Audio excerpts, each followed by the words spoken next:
Welcome to Chapter 2, Value Your Neighbor. Chapter 2 is 71 Solutions. If you remember, Chapter 1 was Value Yourself. The quote under the title here is from an old Seneca Treehouse Project resident. There is no impact without contact.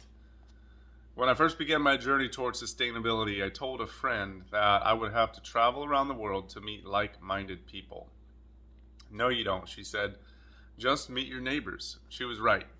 Wonderful and talented people all around us. We just have to go out and meet them. We live right next to an RV campground that can get a little rowdy. At first glance, I didn't think anyone from that campground would be interested in what we were doing in the world of sustainability.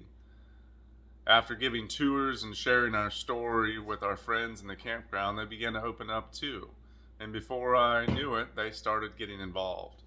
Some of the older kids began giving tours to the younger kids. One of the teenagers did an internship with us, and to this day, the relationships continue to unfold.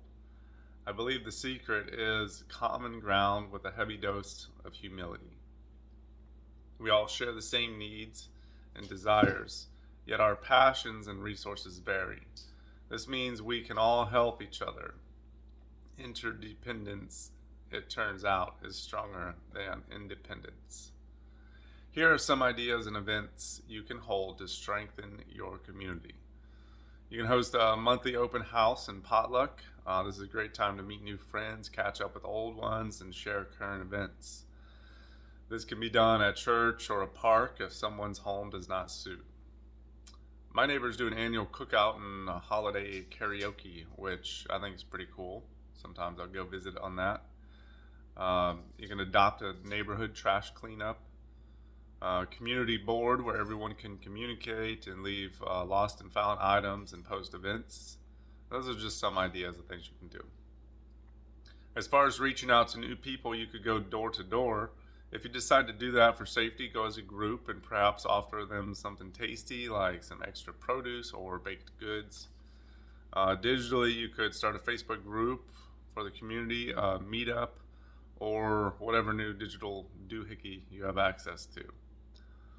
Once you get together, and this is the hard part, but the best part, try to really engage in meaningful conversation. Try to really get to know someone rather than just making small talk about the weather. Ask them questions about themselves. Don't gossip. Gossip is terrible. And people love to talk about themselves, so, ask more questions. Some ideas for your questions. What are you into? What do you like to do? What do you do for work? How did you get into that? Do you have family close by? What do you like about this neighborhood and what don't you like? If you're an organizer, you could keep track of this information for future community development projects. And action ideas. What is one way of getting to know my neighbors that I can commit to doing this week?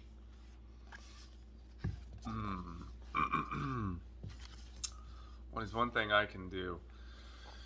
I'm actually I did a job for one of my neighbors on Monday.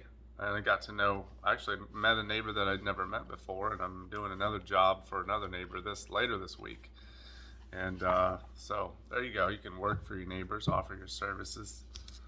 That's about all I have time to do these days is work. Well, work and potluck. We do a monthly open house potluck every first Saturday of the month. And if you want to come, just let me know in advance and we'll make it happen.